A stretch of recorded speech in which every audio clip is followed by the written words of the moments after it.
안녕하십니까. 혼란한 정치 시사 이슈를 술술 풀어보는 송국군의 혼술이 보내드리는 대선판 들여다보기 대들보 2021년 마지막 날 인사드립니다. 자, 올해 마지막 방송이고 또 내일 토요일이고 내일부터 또 새로운 한 해가 시작됩니다. 한 해 동안 이 고생들 많이 하시고 새해 복 많이 받으시기 바랍니다. 자, 그래서 오늘은 지금 대선판 내년 3월 9일에 새로운 대통령이 탄생을 하죠. 그래서 지금 대선 판세를 종합적으로 한번 들여다보고 그리고 관전 포인트를 한 5개 정도 간략하게 짚어보겠습니다. 그리고 윤석열 후보가 정권 교체를 하기 위해서는 뭘 해야 되는지 그 부분까지 간략하게 말씀을 드리겠습니다.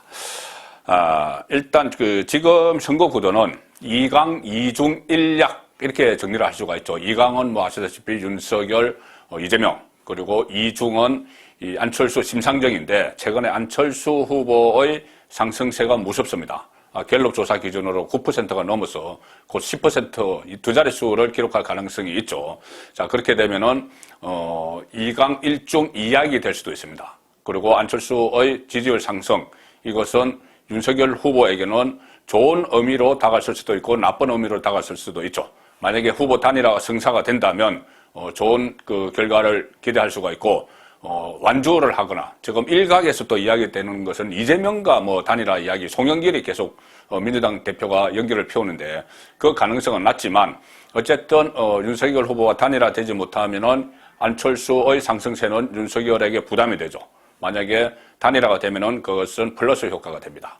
그리고 일약은 아시다시피 김동연 전 경제부총리입니다. 지금 선두 경쟁에서 좀 흥미로운 점이 하나 있는데 뭐냐면은 이재명의 지지율은 박스권에 딱 갇혀 있습니다.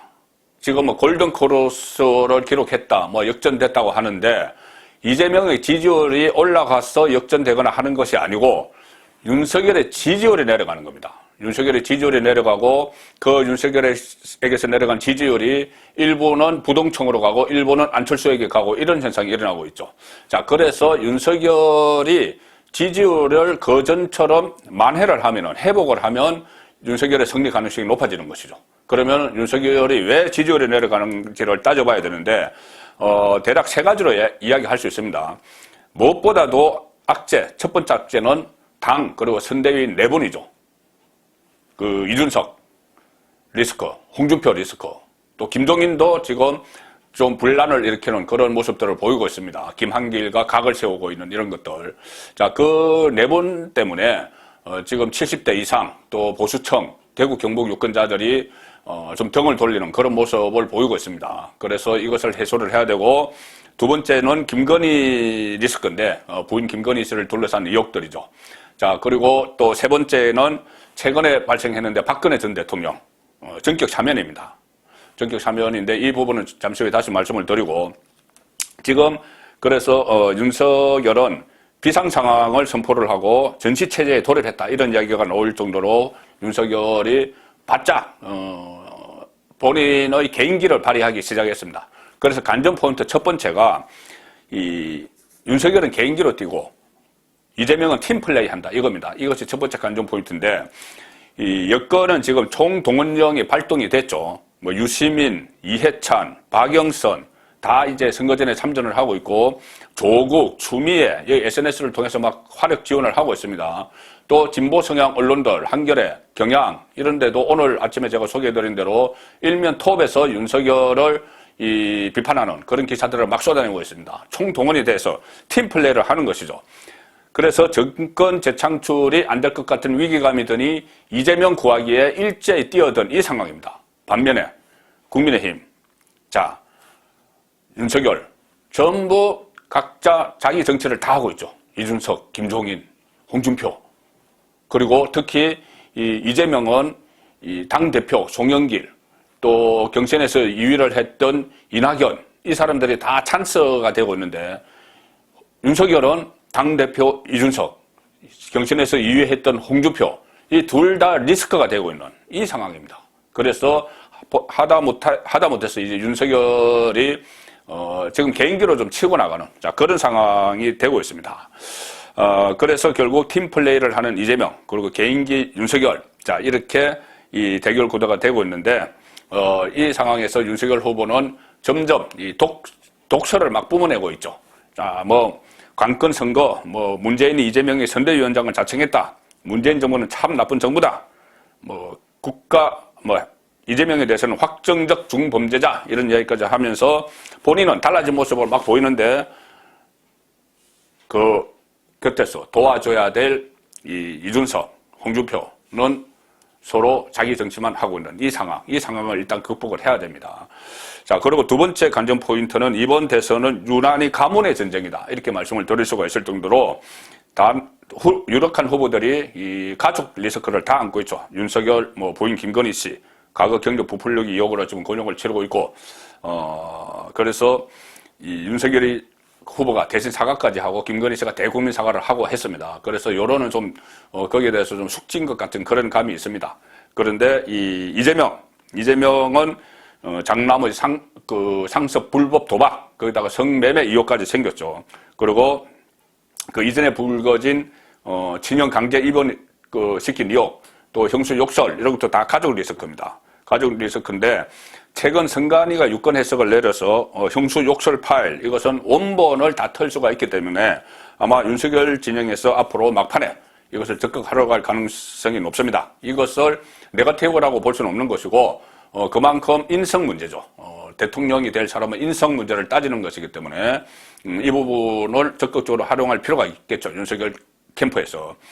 또 김건희 리스크 여기에 맞불을 놓기 위해서 최근에 국민의힘이 해경궁 김씨 논란 이거 다시 꺼내 들었죠. 이재명 후보 부인 김혜경 씨가 과거에 노무현 전 대통령 그리고 세월호 유족을 모욕하는 그런 글들을 올린 것. 자, 이것을 다시 끄집어냈기 때문에 이 부분도 또 하나의 쟁점이 될 수 있습니다. 자, 세 번째 관전 포인트는 지금 관건 선거 조짐이 있다는 겁니다. 윤석열 후보는 관건 선거에 대해서 상당히 민감하죠. 본인이 울산시장 선거에 청와대의 7개, 8개 부서가 조직적으로 개입한 그 사건을 수사를 하다가 이 정권과 결국 그 대치하는 그런 상황이 됐고 야당의 대선 후보까지 된 상황입니다. 그래서 얼마 전에 이 정부가 대선 이후로 전기 요금이나 도시가스 요금을 인상을 대선 이후로 미뤘을 때 참 나쁜 정부다 이렇게 상당히 강하게 반발을 한 그런 이유이기도 하죠. 자, 관건 선거는 일단 두 갈래입니다. 하나는 울산시장 선거처럼 관이 직접 선거에 개입하는 게 하나 있죠. 예를 들어서 박범계 법무부 장관이 김건희 씨와 관련한 국민적 의혹에 대해서 검찰이 합당한 결론을 내려야 한다 이렇게 말한 거는 선거 개입이죠. 그리고 또 하나 방식은 정책 수단을 가지고 있기 때문에 정권이 복지 포퓰리즘, 가령 4.15 총선 때처럼 돈을 푸는 대선을 앞두고 지금 돈을 푸는 자 그런 정책들이 남발될 수가 있습니다. 이것도 일종의 관건 선거라고 볼 수 있는 것이죠. 자, 네 번째 이 관전 포인트는 박근혜 변수입니다.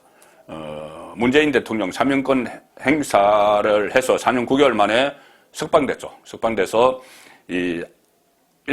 아마 메시지, 선거와 관련한 메시지가 곧 나올 것 같은데 1차 메시지는 유형하 변호사를 통해서 나왔는데 제가 그거 믿을 수 없다고 몇 차례 말씀을 드렸죠. 문재인 대통령과 정부 당국에 심심한 사의를 표한다. 이 메시지는 믿기 어렵습니다. 실제로 그런 이야기를 했는지 아니면은 유형하 변호사가 이 문재인 정권 쪽에서 뭔가 자기들의 열성 지지층을 넣기 위해서 뭔가 이 사과라도 그 유감 표명이라도 있어야지 석방을 할 수 있다 이렇게 했기 때문에 마크에서 심심한 사이 이걸로 조율을 했는지 모르겠지만 일단 선거를 앞두고 박근혜 전 대통령이 어떤 메시지를 낼지 그것을 지켜봐야 한다. 그것이 이 네 번째 관전 포인트고, 자 마지막 다섯 번째 관전 포인트 상당히 중요합니다. 모두에 말씀드렸지만 윤석열과 안철수의 단일화 여부죠. 윤석열 후보 입장에서는 안철수 지지율이 올라갈수록 단일화 필요성이 상당히 높아지는데 그런데 여기도 또 김종인, 이준석 리스크가 작용을 할 수가 있습니다. 이 두 사람이 안철수와 악연을 다 쌓아놓고 있죠. 자, 그래서 사감으로 안철수와의 단일화에 오히려 또 해방을 놓을 수가 있죠. 자, 연대든 단일화든 이 안철수가 지금처럼 이렇게 지지율이 올라가면은 나중에 안철수가 단일화 후보가 될 수도 있는 것이죠. 여론조사를 해서 그럴 경우도 전혀 배제는 할 수가 없습니다. 그래야지 안철수도 단일화에 응할 수가 있겠죠.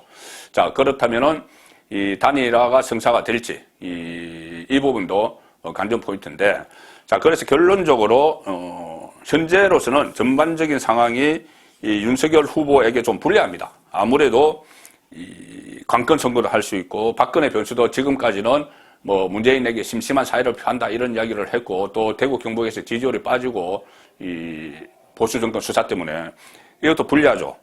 그 다음에 윤석열 안철수 단일화 이것도 이 김종인 이준석 리스크 때문에 불투명합니다.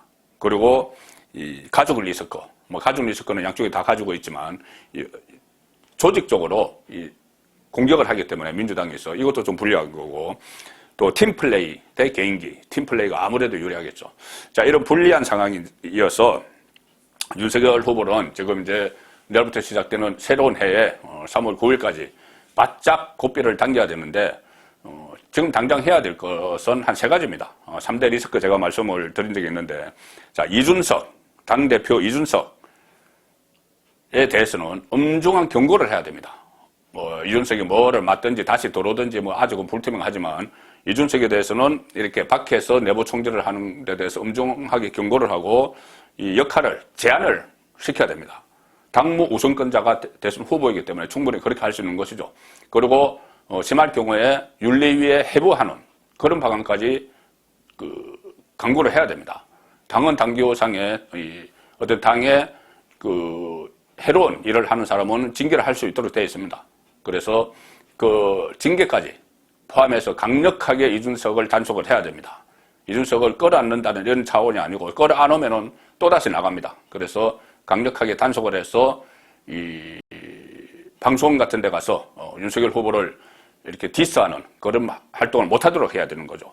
그리고 두 번째는 이 부인 김건희 씨의 이 대국민 사과, 그걸로 일단 마무리를 해야 됩니다. 다시 김건희 씨에 대해서 계속 그 여건이 조직적으로 공격을 하는데 허술한 부분이라고 생각해서 공격을 하는 것이죠. 그렇다고 일일이 대응을 하면은 오히려 쟁점이 흐려져서 나중에 이 상황을 극복하기가 어려워지죠. 그래서 김건희 씨에 대해서는 지금 상황에서는 활동을 좀 자제를 시키고 나중에 이 윤석열 후보가 이야기한 대로 대통령이 되더라도 어떤 이 부인으로서의 역할, 그 영분 이런 호칭 안 쓰고, 자, 이부속실 폐지하고, 자, 그런 그 공약은 그대로 유지를 해 나가면서 김건희 씨의 활동은 최대한 자제시키는 그런 전략을 써야 될 것 같습니다.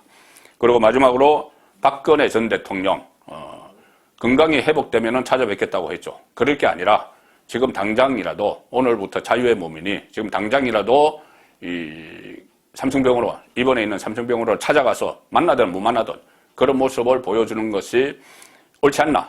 뭐 일부에서는 그렇게 하면은 중도가 좀 일부가 돌았을 거다 이런 이야기를 하지만, 일단은 이 보수에 대한 단속이 중요하고, 일단 보수를 완전히 우군으로 만드는 것이 중요하고, 또 이 병한족에 있고, 이 문재인도 이야기하고, 박범계도 이야기했다시피, 이 건강 문제가 상당히 위중한 것 같은데, 그 상황에서 병원으로 찾아가는 데 대해서 뭐 중도 유권자라고 해서 그것을 비판할 수는 없습니다. 그래서 지금 당장이라도 이 박근혜 전 대통령을 찾아가는 그런 모습을 보일 필요가 있다. 자, 그래서 제가 오늘 한 5개 관전 포인트, 그리고 윤석열 후보가 앞으로 해야 될 한 3가지를 정리를 해서 말씀을 드리면서 한 해 마무리를 하겠습니다. 새해 복 많이 받으십시오.